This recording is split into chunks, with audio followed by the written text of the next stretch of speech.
Alright, hey everyone, I am back, and today we are going to talk about something that's super popular anytime you mention marketing psychology or the psychology behind persuasion, and that is color psychology. There's a lot of talk about what works, what doesn't work, and does it work, so I'm going to dive in.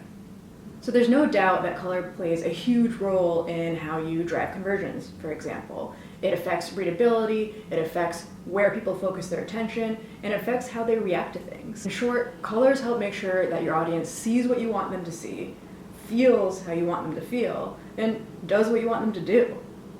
But like I said before, there is a lot of controversy that surrounds color psychology, and let's talk about that a little bit.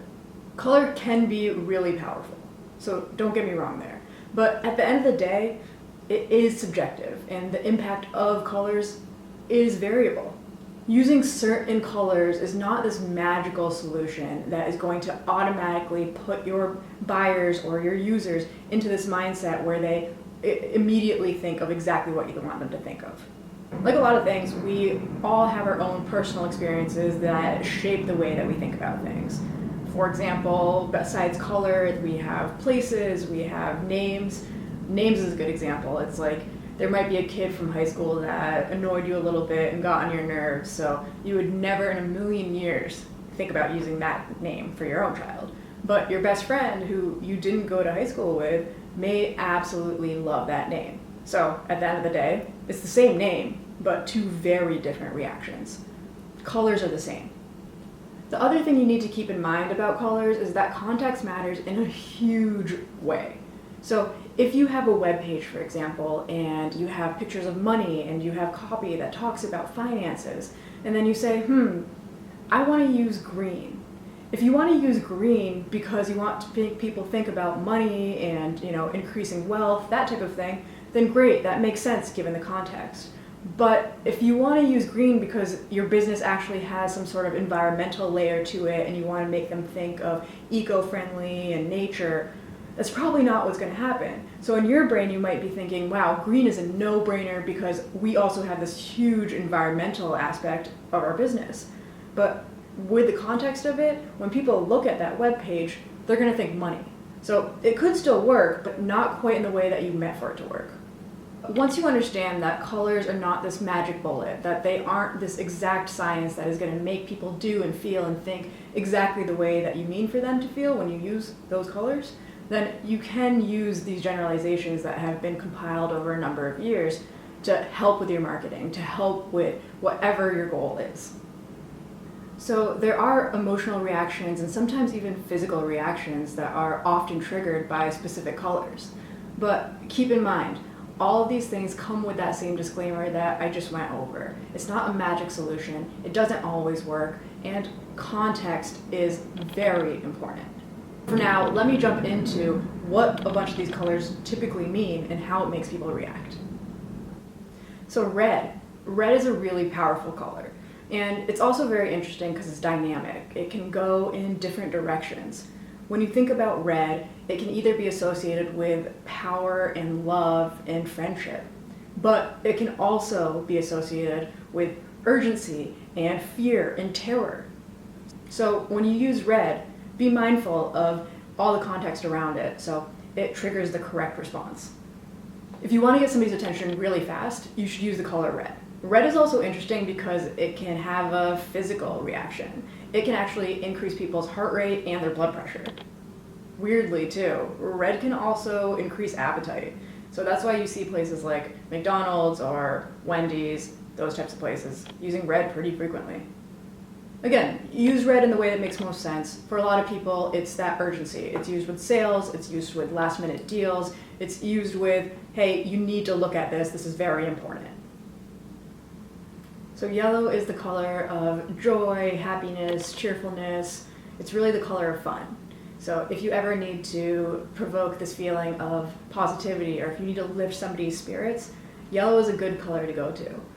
And a fun fact about yellow is that it's actually the first color that infants typically respond to.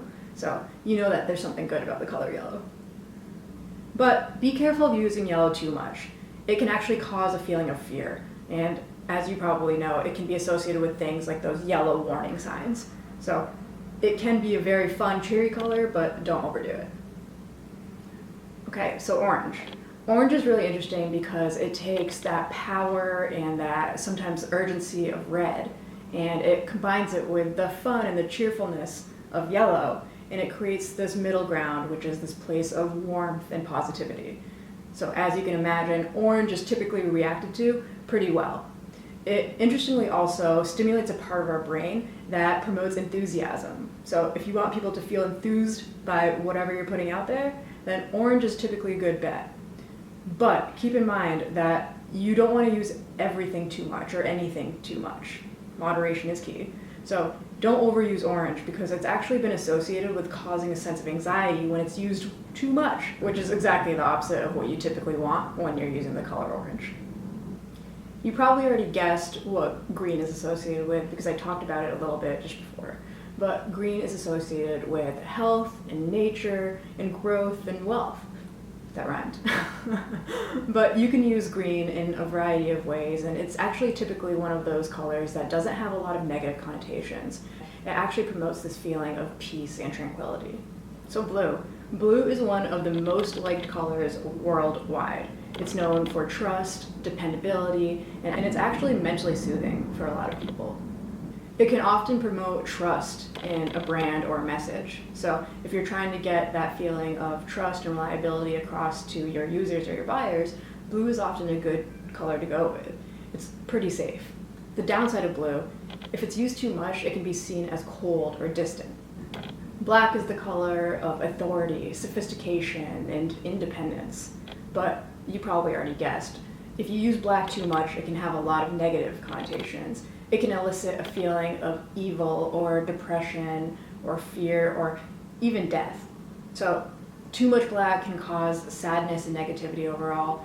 Use it sparingly, but again, it depends on the context. White is the color of purity and innocence and peace. It can also make people feel like things that are maybe complex can actually be a lot more simple. White can have a lot of meanings because at the end of the day, white is an equal balance of all the other colors. But like almost every other color, avoid using it too much. It can trigger a feeling of isolation or loneliness or emptiness. There have also been a lot of cool surveys that have been conducted and asked people to associate certain words and emotions with certain colors. As you can see, a lot of the colors correspond with the colors that we just went over, but there's a few wild cards in there. Use these things as general guidelines, but again, keep in mind there's not a one answer fits all. So now you have a general guideline for what colors you can use to provoke certain reactions and emotions from your users or your buyers. But when it comes to applying these to your own marketing, and especially when it comes to applying these to your conversion-focused pages, you probably have one question, and it probably has to do with that one example that has been circulated for years and years, and that has to do with button color. There's an example that's been cited dozens and thousands and billions of times, and it's about one person or one study where somebody changed the button color from green to red and they saw this huge boost in conversions. And I want to break that down a little bit so you can understand what happened there, why it happened, and is it just green versus red or something else? To start, let's take a look at that page. As you can see, a lot of that page was green already. So when he started, he has this green color palette, a lot of the designs and things around it are green, and then the button, which is that conversion point, is also green. So the study was, let me change that green button and turn it red, and really the end takeaway was, hey, wow, red buttons perform way better than green. So people now are assuming that green buttons are worse than red buttons, but again, it's one of those things where context matters in such a big way, and it hasn't really been discussed when people are sharing that article. As you can see, it blends in. Because everything else is green, that button blends in. When you change it to red, it has a ton of contrast. Your eye is immediately drawn there. So when you have that green button on a page that already has a lot of green, it really blends in. But when you change that button to red, it sticks out. And that actually uses a psychological principle called the isolation effect, which simply says that when you use a color, when something sticks out like a sore thumb, it's more likely to be both remembered and noticed. So in this case, it doesn't really mean that the color red is better than the color green. It just means that the color red, it has a high degree of contrast to the green that is visible all over the rest of the page, and it complements that green. Red is a complementary color to green. So it tells us that red is not necessarily the color of conversions, but why it worked on that page and why it increased the conversions to such a degree was because it complemented the green and it made it stick out and made it very noticeable for the users to take action. Because of that example, a lot of people automatically think that red is just the best button color. In fact, the first time I heard about it, that's exactly how it was presented to me. Hey, change that button from green to red. I read somewhere that it actually increases conversion rates by a ton. So then I say, oh, okay, wow, there must be studies saying that red is the color. But in reality, it wasn't the fact that the color was red. Like I already said, it was the fact that it contrasted so much from the green that it worked way better. And you know what? It might work for a lot of people on default because red is a contrasting color to whatever the other colors they're using on the page. But by itself, red is not the end-all be-all color. Red is not the color that you just have to use on all your buttons. Look at everything else on the page. Look at your copy, look at your formatting, and most importantly, look at the colors and the color scheme that you're using throughout the page, and make sure it's something that's very noticeable and it gets people to pay attention to it and want to click it. It's like that shiny object in the middle of the page that you can't keep your hands off of. So even though all colors don't have a definitive reaction, you now have a good guideline to start testing them in your own marketing and growth efforts. And most importantly, you know how to start testing your own call to actions like your button colors. So that's it for my quick dive into color psychology. Throw me a thumbs up or comment if you liked it. If you got a question, throw it in there too, and I will love you forever if you subscribe. And if you need any help applying color psychology or anything else that I've spoken about, don't hesitate to reach out. I'd be happy to help.